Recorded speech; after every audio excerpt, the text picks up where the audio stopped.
Welcome to another new video. I am Mohammad Afzal and you are watching Sir Afzal Khoso YouTube channel. Fixed prepositions हम पढ़ रहे हैं और आज के लेक्चर में हम पढ़ेंगे फिक्स्ड प्रीपोजिशंस वीडियो नंबर 10। 1 से लेकर वीडियो नंबर 9 तक जो है ऑलरेडी हमारे यूट्यूब चैनल पर मौजूद है। अगर आपने नहीं देखे तो ऊपर आई बटन आ रहा है, आप उस आई बटन पर क्लिक करके वो वीडियोस देख सकते हैं। क्वेश्चन नंबर 46 है माई uncle looks dash my property. मैंने प्रीवियस वीडियो में आपको लुक का कॉन्सेप्ट समझाया था। मैंने ये कहा था कि लुक के साथ हम एट प्रीपोजिशन का इस्तेमाल भी कर रहे होते हैं।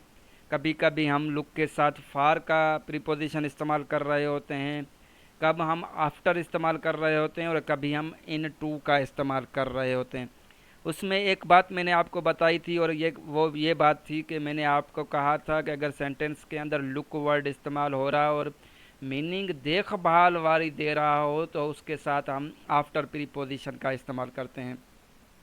अब अगर हम देखें तो जो ये लुक्स वर्ड इस्तेमाल हो रहा है ये प्रॉपर्टी के साथ इस्तेमाल हो रहा है।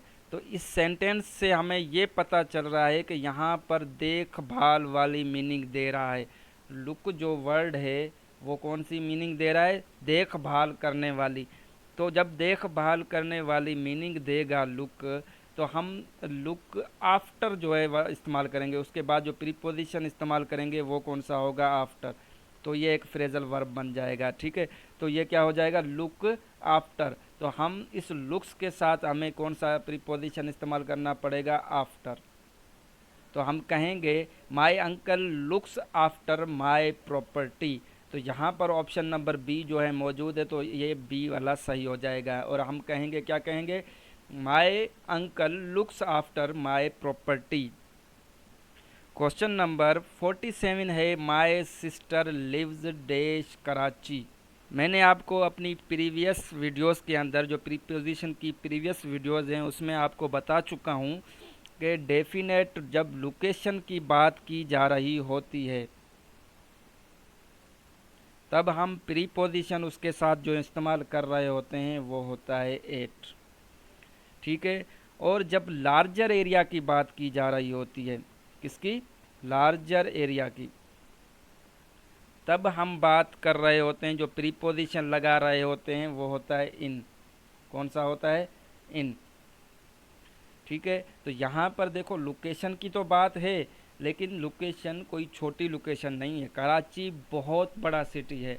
तो कराची बहुत बड़ा होने की वजह से, लार्जर एरिया होने की वजह से यहाँ पर हमें प्रीपोजिशन इन का इस्तेमाल करना पड़ेगा। हम यहाँ पर एट प्रीपोजिशन इस्तेमाल नहीं करेंगे।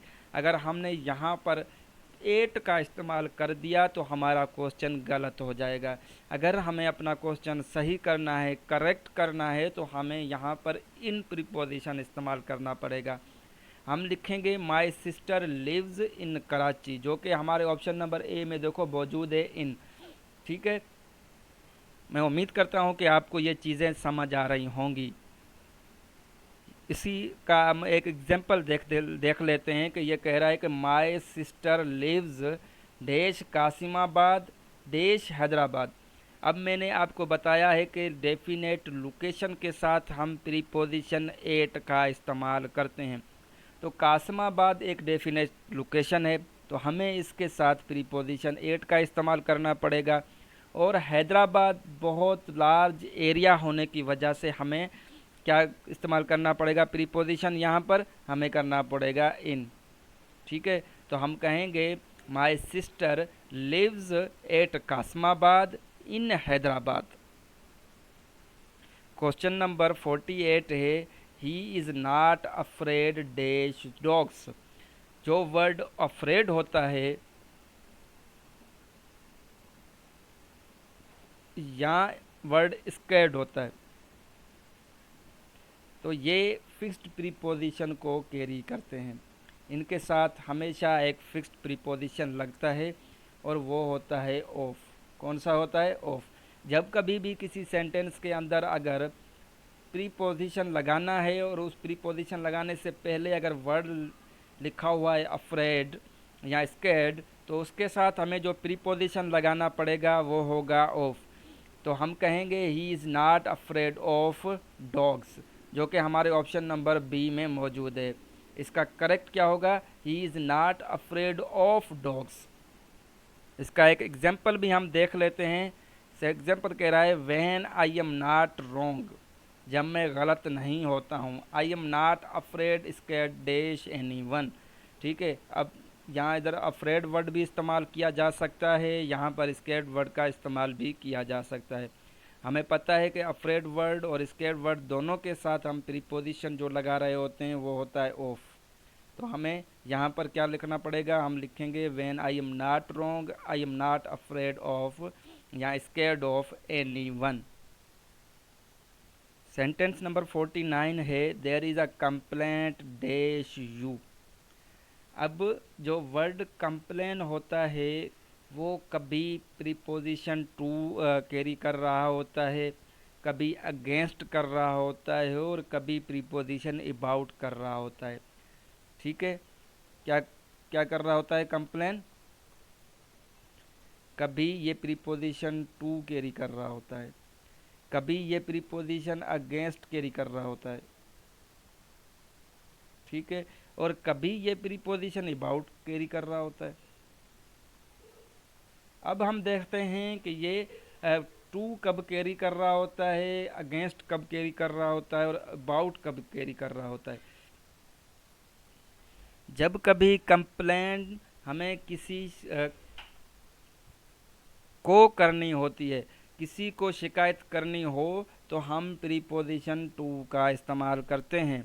और जब कभी हमें शिकायत किसी के ख़िलाफ़ करनी हो, किसी के ख़िलाफ़ शिकायत करनी हो, तो हम प्रीपोजिशन अगेंस्ट का इस्तेमाल कर रहे होते हैं।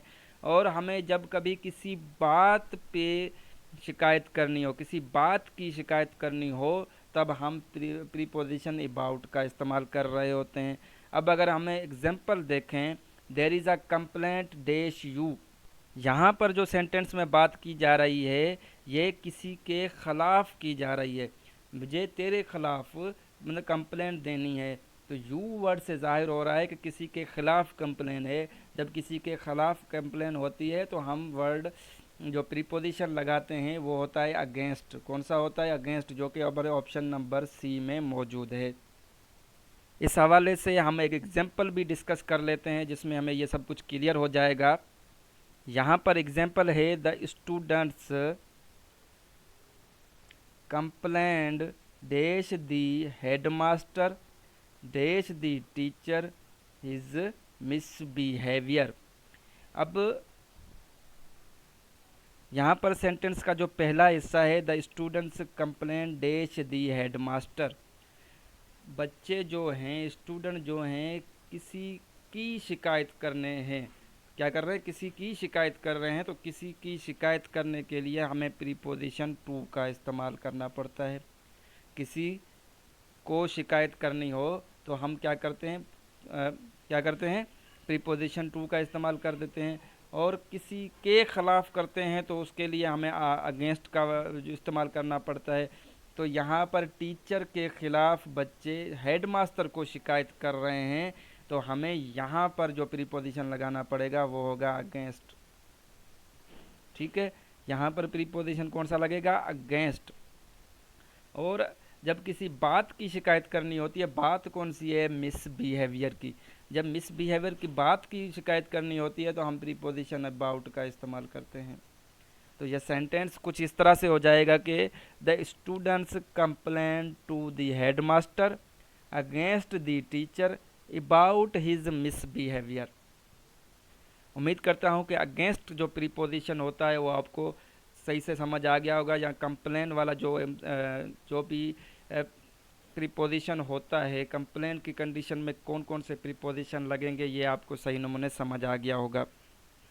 क्वेश्चन नंबर 50 है he started the work dash 6 in the morning। अब मैंने प्रीवियस लेक्चर्स में आपको समझा दिया है कि जब कभी भी सेंटेंस के अंदर डेफिनेट टाइम की बात की जा रही होगी, ठीक है, जब कभी भी किसी सेंटेंस के अंदर डेफिनेट टाइम की बात की जा रही हो और हमें प्रीपोजिशन लगाना है, तो वहाँ पर हम फिक्स्ड प्रीपोजिशन कौन सा इस्तेमाल करते हैं? एट इस्तेमाल करते हैं। यहाँ पर देखो 6 इन द मॉर्निंग, ये किसी पर्टिकुलर डेफिनेट टाइम की बात की जा रही है, तो हमें यहाँ पर प्रीपोजिशन एट का इस्तेमाल करना पड़ेगा, जो कि ऑप्शन नंबर ए में मौजूद है। अब अगर आप एरर डिटेक्शन की वीडियोस देखना चाहते हैं तो आप राइट वाली वीडियो पर क्लिक करें, और अगर आप सेंटेंस क्या है और सेंटेंस की कितनी टाइप्स या एग्ज़ाम होती हैं तो वो देखने के लिए आप लेफ़्ट वाली वीडियो पर क्लिक करें। Thank you. अल्लाह हाफिज़।